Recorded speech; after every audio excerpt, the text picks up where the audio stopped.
सावर्णी मनु की उत्पत्ति के प्रसंग में देवी महात्म्य। प्रथमोध्याय। मेधा ऋषि का राजा सूरत और समाधि को भगवती की महिमा बताते हुए मधु कैटभ वध का प्रसंग सुनाना। प्रथम चरित्र के ब्रह्मा ऋषि महाकाली देवता, गायत्री छंद, नंदा शक्ति, रक्तदंती का बीज, अग्नि तत्व और ऋग्वेद स्वरूप हैं। श्री महाकाली देवता की प्रसन्नता के लिए प्रथम चरित्र के जप में विनियोग किया जाता है।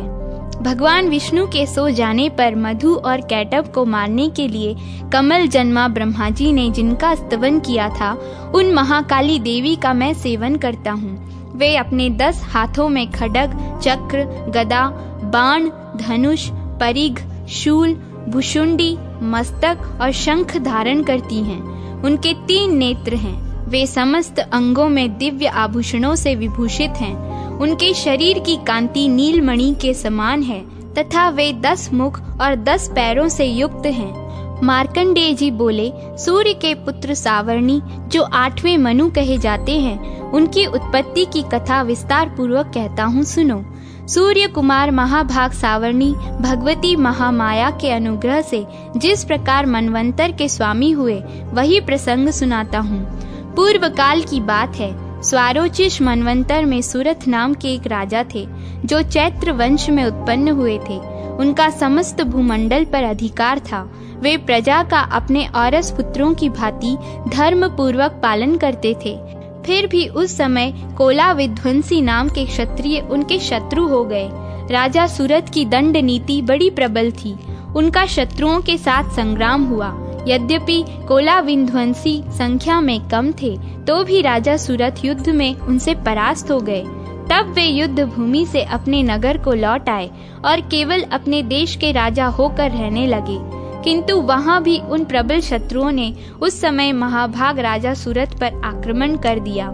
राजा का बल क्षीण हो चला था, इसलिए उनके दुष्ट, बलवान एवं दुरात्मा मंत्रियों ने वहां उनकी राजधानी में भी राजकीय सेना और खजाने को वहां से हथिया लिया। सूरत का प्रभुत्व नष्ट हो चुका था, इसलिए वे शिकार खेलने के बहाने घोड़े पर सवार हो वहां से अकेले ही एक घने जंगल में चले गए। वहां उन्होंने विप्रवर मेधा मुनि का आश्रम देखा, जहां कितने ही हिंसक जीव परम शांत भाव से रहते थे। मुनि के बहुत से शिष्य उस वन की शोभा बढ़ा रहे थे। वहां जाने पर मुनि ने उनका सत्कार किया और वे उन मुनि श्रेष्ठ के आश्रम पर इधर उधर विचरते हुए कुछ काल तक वहां रहे। फिर ममता से आकृष्ट चित्त होकर उस आश्रम में इस प्रकार चिंता करने लगे, पूर्व काल में मेरे पूर्वजों ने जिसका पालन किया था, वही नगर आज मुझसे रहित है। पता नहीं मेरे दुराचारी भृत्यगण उसकी धर्म पूर्वक रक्षा करते हैं या नहीं। जो सदा मद की वर्षा करने वाला और शूरवीर था, वह मेरा प्रधान हाथी अब शत्रुओं के अधीन होकर न जाने किन भोगों को भोगता होगा। जो लोग मेरी कृपा, धन और भोजन पाने में सदा मेरे पीछे पीछे चलते थे, वे निश्चय ही अब दूसरे राजाओं का अनुसरण करते होंगे। उन अपव्ययी लोगों के द्वारा सदा खर्च होते रहने के कारण अत्यंत कष्ट से जमा किया हुआ मेरा वह खजाना खाली हो जाएगा। ये तथा और भी कई बातें राजा सूरत निरंतर सोचते रहते थे। एक दिन उन्होंने वहां विप्रवर मेधा के आश्रम के निकट एक वैश्य को देखा और उससे पूछा, भाई तुम कौन हो? यहाँ तुम्हारे आने का कारण क्या है? तुम क्यों शोकग्रस्त और अनमने से दिखाई देते हो? राजा सूरत का यह प्रेम पूर्वक कहा हुआ वचन सुनकर वैश्य ने विनीत भाव से उन्हें प्रणाम करके कहा, राजन, मैं धनियों के कुल में उत्पन्न एक वैश्य हूँ। मेरा नाम समाधि है। मेरे दुष्ट स्त्री पुत्रों ने धन के लोभ से मुझे घर से बाहर निकाल दिया है। मैं इस समय धन, स्त्री और पुत्र से वंचित हूँ। मेरे विश्वसनीय बंधुओं ने मेरा ही धन लेकर मुझे दूर कर दिया है, इसलिए दुखी होकर मैं वन में चला आया हूँ। यहाँ रहकर मैं इस बात को नहीं जानता कि मेरे पुत्रों की, स्त्री की और स्वजनों की कुशल है या नहीं। इस समय घर में वे कुशल से रहते हैं अथवा उन्हें कोई कष्ट है। वे मेरे पुत्र कैसे हैं? क्या वे सदाचारी हैं अथवा दुराचारी हो गए हैं? राजा ने पूछा, जिन लोभी स्त्री पुत्र आदि ने धन के कारण तुम्हें घर से निकाल दिया, उनके प्रति तुम्हारे चित्त में इतना स्नेह क्यों है? वैश्य बोला, आप मेरे विषय में जो बात कहते हैं वह सब ठीक है, किंतु क्या करूं? मेरा मन निष्ठुरता नहीं धारण करता। जिन्होंने धन के लोभ में पड़कर पिता के प्रति स्नेह, पति के प्रति प्रेम तथा आत्मीय जन के प्रति अनुराग को तिलांजलि दे मुझे घर से निकाल दिया है, उन्हीं के प्रति मेरे हृदय में इतना स्नेह है। महामते, गुणहीन बंधुओं के प्रति भी जो मेरा चित्त इस प्रकार प्रेम मग्न हो रहा है, यह क्या है? इस बात को मैं जानकर भी नहीं जान पाता। उनके लिए मैं लंबी सांसें ले रहा हूँ और मेरा हृदय अत्यंत दुखित हो रहा है। उन लोगों में प्रेम का सर्वथा अभाव है, तो भी उनके प्रति जो मेरा मन निष्ठुर नहीं हो पाता, इसके लिए क्या करूँ? मार्कंडेय जी कहते हैं, ब्राह्मण, तदनंतर राजाओं में श्रेष्ठ सूरत और वह समाधि नामक वैश्य दोनों साथ साथ मेधा मुनि की सेवा में उपस्थित हुए और उनके साथ यथा योग्य और न्यायानुकूल विनय पूर्ण वर्ताव करके बैठे। तत्पश्चात वैश्य और राजा ने कुछ वार्तालाप आरंभ किया। राजा ने कहा, भगवान, मैं आपसे एक बात पूछना चाहता हूँ, उसे बताइए। मेरा चित्त अपने अधीन न होने के कारण वह बात मेरे मन को बहुत दुख देती है। मुनि श्रेष्ठ, जो राज्य मेरे हाथ से चला गया है उसमें और उसके संपूर्ण अंगों में मेरी ममता हो रही है, यह जानते हुए भी कि वह अब मेरा नहीं है। अज्ञानी की भांति मुझे उसके लिए दुख होता है। यह क्या है? इधर यह वैश्य भी घर से अपमानित होकर आया है। इसके पुत्र, स्त्री और भृत्यों ने इसको छोड़ दिया है। स्वजनों ने भी इसका परित्याग कर दिया है, तो भी इसके हृदय में उनके प्रति अत्यंत स्नेह है। इस प्रकार यह तथा मैं दोनों ही बहुत दुखी हैं। जिनमें प्रत्यक्ष दोष देखा गया हो, उस विषय के लिए भी हमारे मन में ममता जनित आकर्षण पैदा हो रहा है। महाभाग, हम दोनों समझदार हैं, तो भी हम में जो मोह पैदा हुआ है, यह क्या है? विवेक शून्य पुरुष की भांति मुझ में और इसमें यह मूढ़ता प्रत्यक्ष दिखाई देती है। ऋषि बोले, महाभाग, विषय मार्ग का ज्ञान तो सब जीवों को है, इसी प्रकार विषय भी सबके लिए अलग अलग है। कुछ प्राणी दिन में नहीं देखते और दूसरे रात में नहीं देख पाते, तथा कुछ जीव ऐसे हैं जो दिन और रात्रि में भी बराबर ही देखते हैं। यह ठीक है कि मनुष्य समझदार होते हैं, किंतु केवल वे ही ऐसे नहीं होते। पशु, पक्षी और मृग आदि सभी प्राणी समझदार होते हैं। मनुष्यों की समझ भी वैसी ही होती है जैसी उन मृग और पक्षियों की होती है, तथा जैसी मनुष्यों की होती है वैसी ही उन मृग, पक्षी आदि की होती है। यह तथा अन्य बातें भी प्रायः दोनों में समान ही हैं। समझ होने पर भी इन पक्षियों को तो देखो, ये स्वयं भूख से पीड़ित होते हुए भी मोहवश बच्चों की चोंच में कितने चाव से अन्न के दाने डालते रहते हैं। नरश्रेष्ठ, क्या तुम नहीं देखते कि ये मनुष्य समझदार होते हुए भी लोभवश अपने किए हुए उपकार का बदला पाने के लिए पुत्रों की अभिलाषा करते हैं?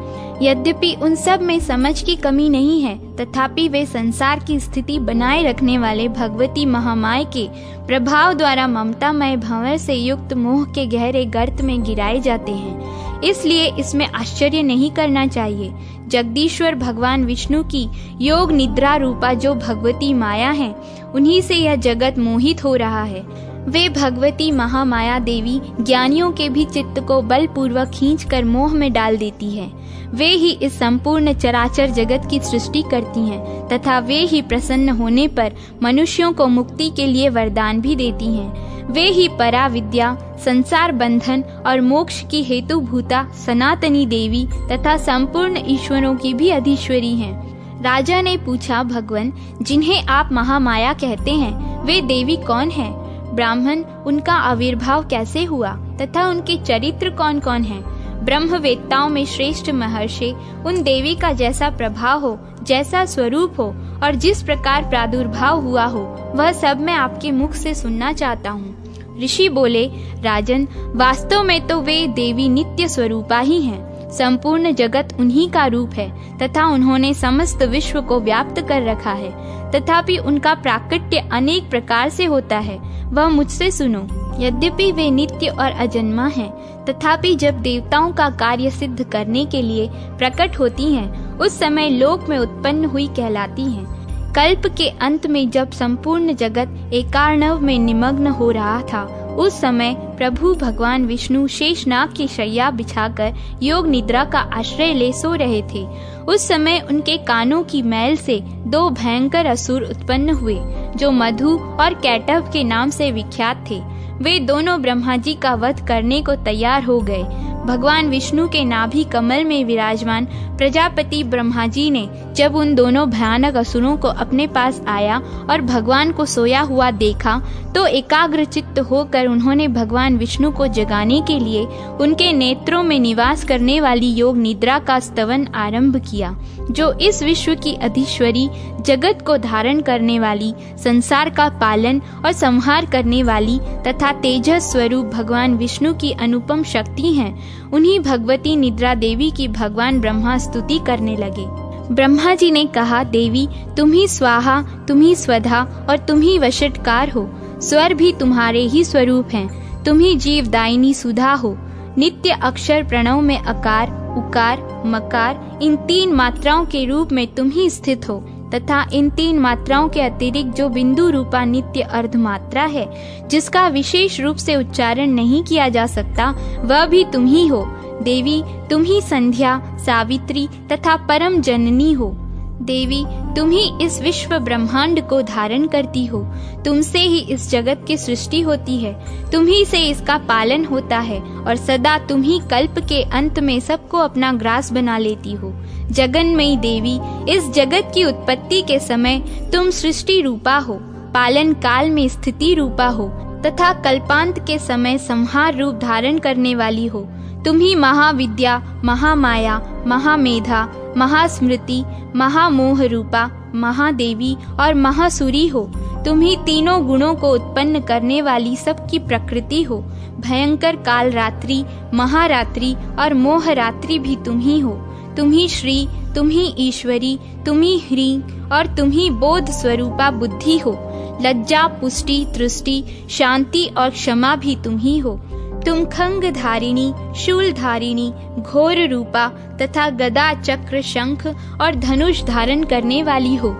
बाण, भुषुंडी और परिघ ये भी तुम्हारे ही अस्त्र हैं। तुम सौम्य और सौम्यतर हो। इतना ही नहीं, जितने भी सौम्य एवं सुंदर पदार्थ हैं, उन सब की अपेक्षा तुम अत्यधिक सुंदर हो। पर और अपर सबसे परे रहने वाली परमेश्वरी तुम ही हो। सर्वस्व रूपे देवी, कहीं भी सत असत रूप जो कुछ वस्तुएं हैं और उन सब की जो शक्ति है, वह भी तुम ही हो।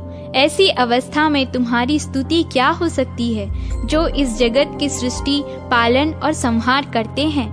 उन भगवान को भी जब तुमने निद्रा के अधीन कर दिया है, तो तुम्हारी स्तुति करने में यहाँ कौन समर्थ हो सकता है। मुझको भगवान शंकर को तथा भगवान विष्णु को भी तुमने ही शरीर धारण कराया है, अतः तुम्हारी स्तुति करने की शक्ति किसमें है। देवी तुम तो अपने इन उदार प्रभावों से ही प्रशंसित हो। ये जो दोनों दुधर्ष असुर मधु और कैटभ हैं, इनको मोह में डाल दो और जगदीश्वर भगवान विष्णु को शीघ्र ही जगा दो। साथ ही इनके भीतर इन दोनों महान असुरों को मार डालने की बुद्धि उत्पन्न करो।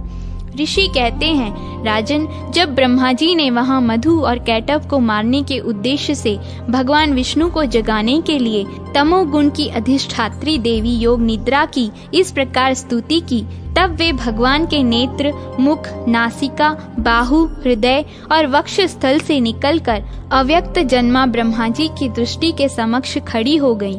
योग निद्रा से मुक्त होने पर जगत के स्वामी भगवान जनार्दन उस एकार्णव के जल में शेषनाग की शैया से जाग उठे। फिर उन्होंने उन दोनों असुरों को देखा। वे दुरात्मा मधु और कैटभ अत्यंत बलवान तथा पराक्रमी थे और क्रोध से लाल आंखें किए ब्रह्मा जी को खा जाने के लिए उद्योग कर रहे थे। तब भगवान श्री हरि ने उठकर उन दोनों के साथ 5000 वर्षों तक केवल बाहु युद्ध किया। वे दोनों भी अत्यंत बल के कारण उन्मत्त हो रहे थे। इधर महामाया ने भी उन्हें मोह में डाल रखा था, इसलिए वे भगवान विष्णु से कहने लगे, हम तुम्हारी वीरता से संतुष्ट हैं, तुम हम लोगों से कोई वर मांगो। श्री भगवान बोले, यदि तुम दोनों मुझ पर प्रसन्न हो तो अब मेरे हाथ से मारे जाओ। बस इतना सा ही मैंने वर मांगा है, यहाँ दूसरे किसी वर से क्या लेना है। ऋषि कहते हैं, इस प्रकार धोखे में आ जाने पर जब उन्होंने संपूर्ण जगत में जल ही जल देखा, तब कमल नयन भगवान से कहा, जहाँ पृथ्वी जल में डूबी हुई न हो, जहाँ सूखा स्थान हो, वहीं हमारा वध करो। ऋषि कहते हैं, तब तथास्तु कहकर शंख चक्र और गदा धारण करने वाले भगवान ने उन दोनों के मस्तक अपनी जांघ पर रखकर चक्र से काट डाले। इस प्रकार ये देवी महामाया ब्रह्मा जी की स्तुति करने पर स्वयं प्रकट हुई थी। अब पुनः तुमसे उनके प्रभाव का वर्णन करता हूँ, सुनो। इस प्रकार श्री मार्कंडेय पुराण में सावर्णिक मनवंतर की कथा के अंतर्गत देवी महात्म्य में मधु कैटभ वध नामक पहला अध्याय पूरा हुआ।